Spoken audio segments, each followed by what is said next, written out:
The 72,000 square foot Inisfada, one of Long Island's most remarkable mansions, was once the grand estate of Nicholas Brady and his deeply religious wife Genevieve. Built between 1916 and 1920, Inisfada was situated in North Hills and became known not only for its sheer size but for its extraordinary detail and craftsmanship. Designed by Philadelphia architect John T. Wyndham, the mansion featured 87 rooms situated on 300 acres of lush land. Hi everyone, Ken here. Hit that subscribe button and let's explore this house. Nicholas Brady, born into immense wealth, was the son of wealthy industrialist Anthony N. Brady. Nicholas, who had converted to Catholicism in order to marry Genevieve, dedicated himself to philanthropic endeavors and deeply supported the Catholic Church. His commitment earned him recognition from the Vatican, including a rare honorific title of Papal Duke. Genevieve became a papal duchess in her own right, renowned for her extensive charitable work and notable positions in organizations such as the Girl Scouts and the Welfare Council of New York. Those details will be important as we explore Inisfada. The mansion seemed to meander on, with exquisite masonry work leading the eye up to dozens of chimneys appearing to pierce the clouds. Each and every face of the home was given the utmost attention to craftsmanship and precision. From stained glass windows framed by limestone to crenellated towers, the mansion was said to rival England's largest manor houses. All about the main house, formal gardens were planned to slowly graduate into lush forest. From the short side of the mansion, we can look up from the reflecting pool to see towers fading off in the distance. And as we continue further away, we step down into terrace gardens. The greenhouse would ensure that a never-ending cycle of fresh flowers could be brought into the house. The garage was essentially its own mansion to house the Brady's collection of automobiles, and the pool house is where memories were made. But we didn't come here for the grounds necessarily, we came to explore the mansion. Pulling up the long drive, we skirt by the left wing of the mansion, rounding the lawns towards the porte-cochere. Once here, we can make our way towards the front door, which is surrounded by incredibly intricate limestone relief work.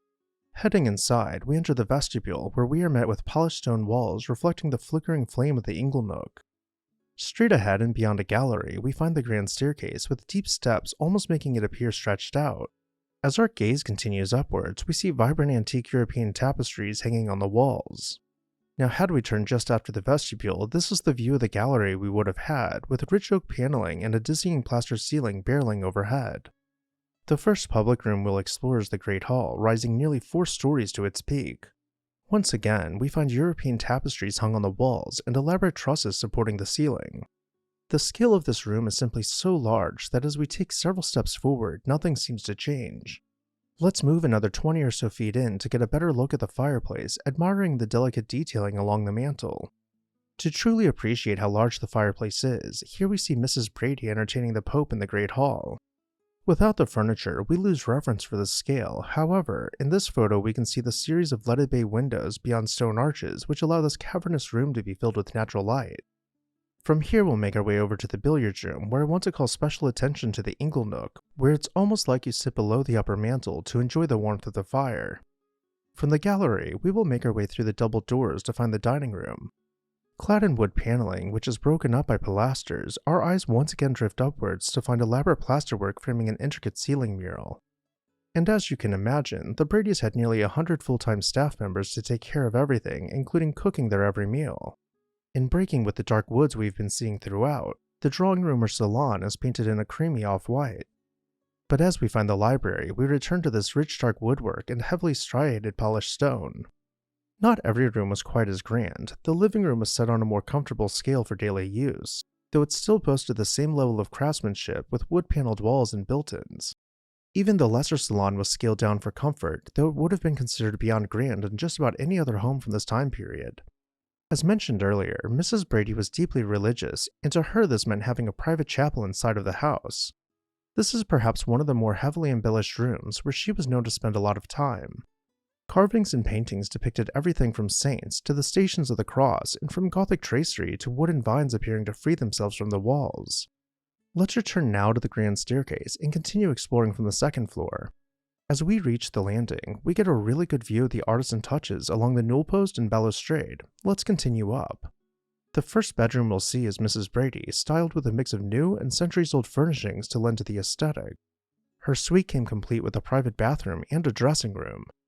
There are simply too many bedrooms in this mansion to run through, so we'll see some of the more interesting rooms such as the small Gothic bedroom and the Chinese bedroom, understanding that each guest suite was themed around various cultures and time periods. The mansion continues on, with dozens of rooms that might have never even been photographed.